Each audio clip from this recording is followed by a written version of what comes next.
Hello everyone, my name is Megan. Welcome back to my channel, or welcome if you're new, and welcome to a very belated January wrap-up, which is essentially my recent reads video.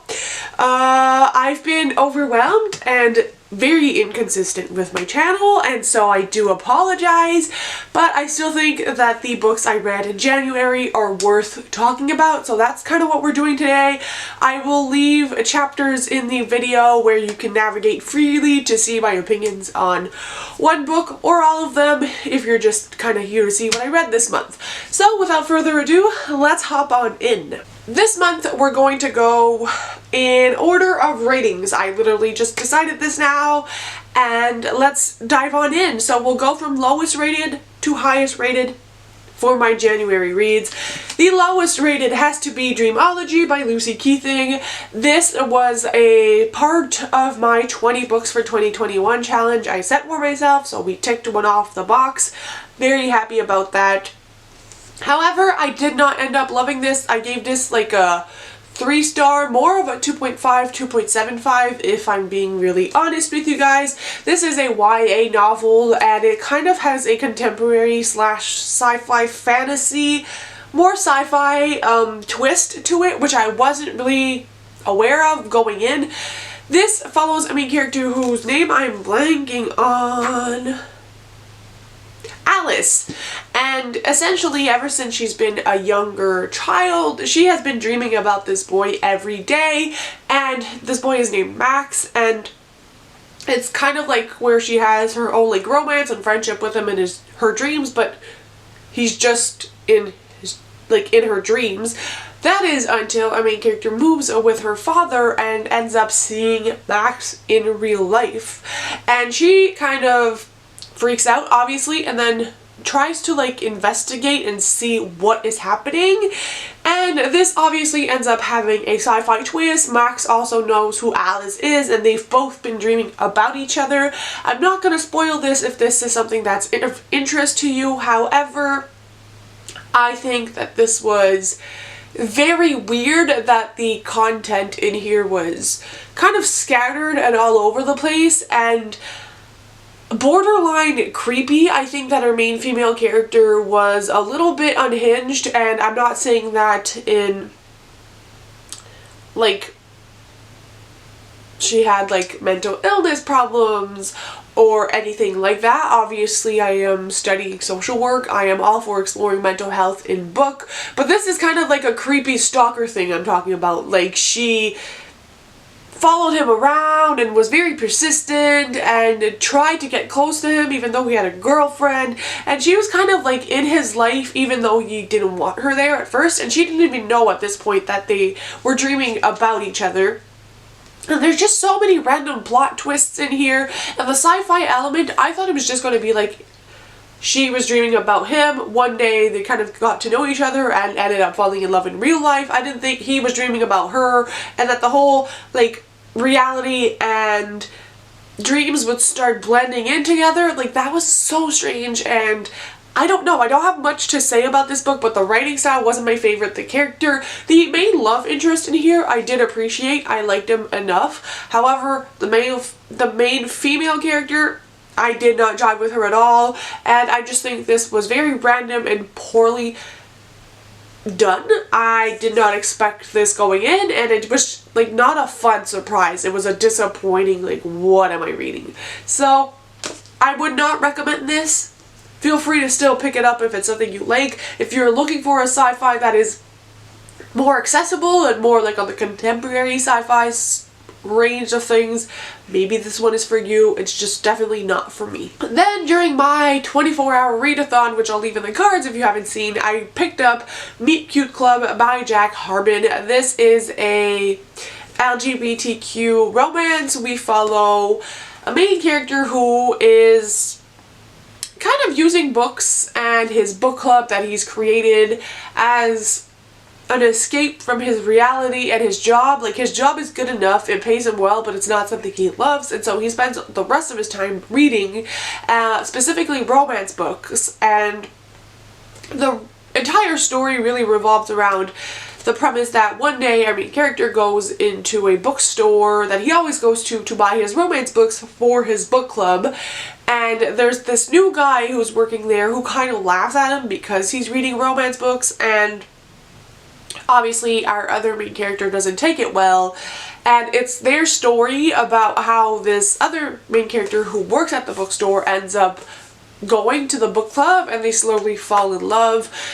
I think that this was fine. I gave it 3 out of 5 stars. However, I think that it was just pretty average, that the discussions on books and romance was very valuable. As a romance reader, I did really appreciate it. However, I think that some of the other elements in here were either rushed or didn't care as much, and I just think that nothing was fully developed. This is a very short book, and if you want to see more of my thoughts, I would recommend watching my 24-hour readathon. Speaking of, my first official hosted event for the 24-hour readathon is actually this weekend from February 20th to the 21st. I'll leave the announcement video in the cards if you want to join. I will be making live reading sprints as well. But yeah, it was just kind of there. I think that the writing style was a little bit confusing as well because we go between 2 of the main characters and you don't really know when the perspectives switch, and it was just kind of odd, but it wasn't bad. I think the representation was important and the discussions were nice, but I don't know, I wouldn't necessarily recommend, and obviously these 2 do not fit my keep on my shelves criteria, so both of them will eventually be unhauled. Then we get to the good books.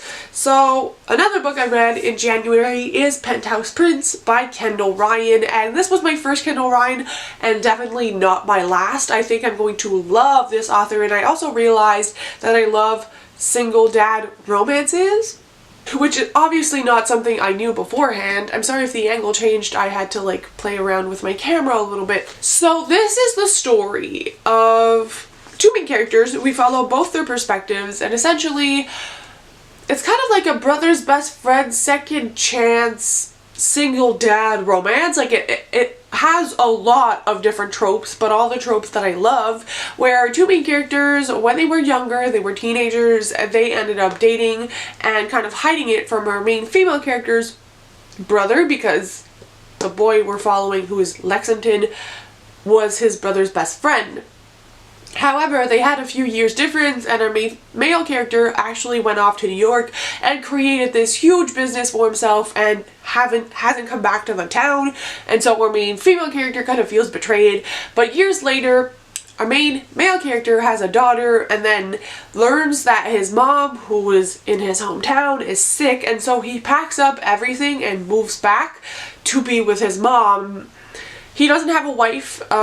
You'll learn about that in the book. And then our main female character ends up nannying for him and they fall in love. And I swear to God, I read this book in one sitting. I absolutely loved it. Is it the best romance book you'll ever see?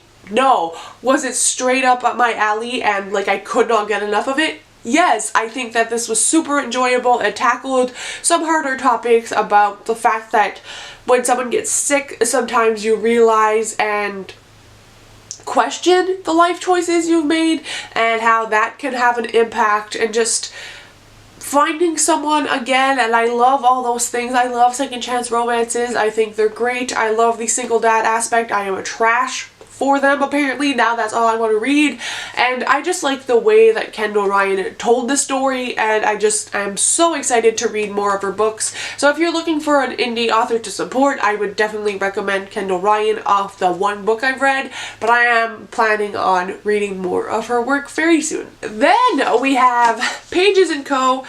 Tilly and the Lost Fairy Tales by Anna James, which this was gifted to me by Emily at Emily Boucher, so thank you again for this wonderful Christmas present. This is the second book in Tilly and the Book Wanderer series, where we follow a main character named Tilly who lives with her grandparents, and her grandparents own a bookshop named Pages & Co. In the first book, we learn that Tilly is actually a book wanderer, which means that she can visit her favorite books or just books in general, and book characters can also come out and like talk to our main character, and the first book goes with that, and also the fact that Tilly's mom has been missing, and Tilly doesn't really know her mom. She doesn't have a lot of memories with her, and so she's trying to like deal with it and kind of learn why her mom left in the first place. And in the second book, we follow Tilly and the friends that she made in the first book. She actually goes to Paris, and then there's a bunch of book wandering things. And I absolutely love this. I love this even more than the second book. Honestly, it was just amazing. I myself went to Paris and I really enjoyed seeing it again. Paris is not my favorite place I've ever visited, but I think in fictional worlds, it's something I absolutely adore, and I got most of the references, which was cool. One of the only downsides, however, is that there were a few like grammatical errors when French was used, and that rubs me the wrong way. I myself, I mean, I could film an entire video about this, but I speak French. French is like my first language, even though I identify more with English. And so when I see the few sentences in a book that are in French that are not done correctly, it kind of insults me, because like, you're publishing a book that is traditionally published, and neither the author, the editor, no one picked up on it. Like, no one says bonne nuit, we say bonne nuit, and it's bonne nuit in the book, and I'm like, no one says that. It's not grammatically correct. It's not bon, it's bun. And I know things can slip up in a book, but like, it's annoying. So that kind of docked down a little bit my enjoyment of it, but it's nothing major. I ended up giving this like 4.5 stars. I really loved where the story went and the political sides of book wandering that were explored in this one. And just, this one focuses a lot on fairy tales, and like the fairy tales are kind of getting all mixed up and like evaporating out of nowhere, and it's really interesting to see all the main characters from fairy tales that I absolutely loved as a kid, and being able to revisit it in this form. And I just think that, middle grade reader or not, this is a series kind of like Nevermore, which you could really enjoy, and I highly recommend it to everyone. The next book I also read for my 24-hour readathon, and that is Meet Me at Midnight by Jessica Pennington, which is a YA, and I feel like I haven't picked up I can't talk, I'm so overwhelmed by this book. But yeah, usually YA books have been kind of more disappointing to me than they were before. However, this one was straight up magic. Absolutely loved it. Also recommend watching my 24-hour readathon for my reactions of this, because I think it really portrays the fun and the kind of giddy feeling I got when reading this, which is exactly what I was looking for, and I'm so incredibly happy. This is definitely one of my go-to YA for like a recommendation now. I think that this gave me the same vibes as one of my favorite books of all time, which is right up here. I don't think you can see it. It's Listen to Your Heart by Casey West, which I have a full review on. But this is a dual perspective book that follows Sydney and Asher, whose parents have always been like best friends, and so they vacation together at different cottages that are right beside each other every summer. And every summer, Sydney and Asher prank each other all summer, and it's kind of gotten out of hand, honestly. And in this novel, we follow them at, is it like when they're singers? I think, and both of them are swimmers, and we follow kind of like their dynamic and how it ruins their vacation, because pranks go too far in this one, and then they're kicked out of the cottages that they rent, and so they have to like mesh together and come together and stop hating on each other to, like, you know, or fix things and kind of plot revenge on the owner of the cottage. Anyways, it's a whole thing. But this book, the angst and the chemistry and the friendship and the hate to love kind of thing that develops, and being able to be in both their heads, absolutely phenomenal. The writing in this, chef's kiss. The feelings you got and the summer vibes, like in Canada right now, I can't even see out my window because there's so much snow that I literally cannot see outside. And so being transported into something that was exactly what I picture summer as, someone who loves to camp and go to the beach and swim. Everything in here, absolutely phenomenal. And being able to explore the dynamics of their relationship and why they were acting that way with each other, and how their parents kind of perceive that as well. So phenomenal. Honestly, if I could recommend a YA book right now, pick this one up. I think this is also a debut novel, and I loved it so much. It even says they have a love-hate relationship with Summer, and this is exactly this book, and I just love it. I'm not going to gush too much more about it. But yes, this is Summer in a book with hate to love. I think it feels kind of like new adult instead of adult, and I really love that. And yes, pick it up is what I'm saying. None of this was clear, but I love this. And the final book I have to talk about, my favorite book of the month, and definitely the best first pick of a book I could have chosen for 2021.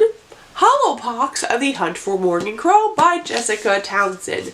I love this book to pieces, and every time I'm sad, I just want to reread Nevermore now. It's become like my ultimate comfort read, and Hollowpox, if you don't know, is the third book in this middle grade series. I just want to say, the first time around, I gave Nevermore 4 stars, and now I'm questioning my entire identity. I need to reread that book like ASAP to figure out what I was thinking. And yeah, that was my spiel on that. But Hollowpox is the third book in the Nevermore series. If you have not been on my channel or anyone's channel who has read this series, Nevermore is a series that follows a main character named Morgan Crow, who is a cursed child in the world she lives in. On her 12th birthday, she is set out to die because she is a cursed child, and apparently that's how it works. However, before this can happen, she is whisked away to the world of Nevermore by this man called Jupiter North, who brings her to this world to obviously not die. In order to stay there, Morgan has to go through a set of trials to become part of this society. Morgan learns about herself, her abilities, her identity through these trials. She makes friends with super interesting kids.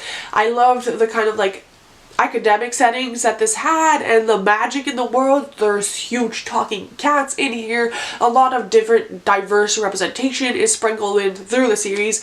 A lot more in Hollowpox, and I just loved it. I think that Hollowpox was such a great representation of like the pandemic, because if you guys don't know, Hollowpox is essentially in this world a disease that the Wunimals, which are like animals with human traits, are getting, and how people are mistreating them and getting super judgmental and saying that they should like lock them all up and then they won't be able to hurt humans, and how that sickness is being portrayed is kind of like what happened with COVID-19 and the Asian population. And this was obviously written before COVID even happened, and I think that she really nailed it on that aspect and every other aspect. I think that the dynamics of Morgan's powers and the society she's obviously a part in, this is the third book, and all the discussions and the politics and the family aspects and everything in here was absolute perfection. 5 out of 5 stars. This will be for sure on my top 10 list. And if it's not, I don't know how many amazing books I could have read in a year, because this like tops it all for me. I absolutely love this series. If you have not read it yet, I highly recommend trying Nevermore. Usually you can find a paperback for like less than $5 now, which is amazing. But yes, I highly recommend this series. I quickly wanted to say that I have also started Anxious People by Frederick Bachman and got like 60 pages into it in January. This is not at all what I expected it to be. It's different, and I don't want to go too much into it because I still haven't made like a proper opinion on this book, but this is a book that's been super hyped up on BookTube. It follows, I don't even know what it follows, like everybody says that this is a hostage book. Like a man goes to rob a bank, it turns into a hostage situation at an apartment viewing. But really this book isn't really about that. It follows all of the people involved in this hostage situation, like the police officers, the bank robber, but most of them you don't really get to know. But it's a lot about like the discussion on humanity and perceptions and observations and just so many other things, and I'm a little bit kind of all over the place, and I don't know how I feel about this one, but it is what it is. I love the writing style, and I think that there's a lot to get from this book. I just don't know how much I'm going to love the story and like the way it carries itself as much. I don't know what to think about this. I've thought of DNFing it. I haven't really picked it up since January. I don't know. You guys let me know if you read this, if it's like worth pushing through. I've heard that sometimes the first 100 pages are a little bit off and then it gets really good. So let me know what you think in the comments below. So that was my recent reads / January wrap up. I really hope you guys enjoyed. I know this was more like a chit chat babble, and that's kind of what it's going to be. I'm trying to get back into the swing of YouTube, and I hope it was appreciated nonetheless. Let me know in the comments what you read in January, and I'll see you very soon with another video. Bye guys, happy reading.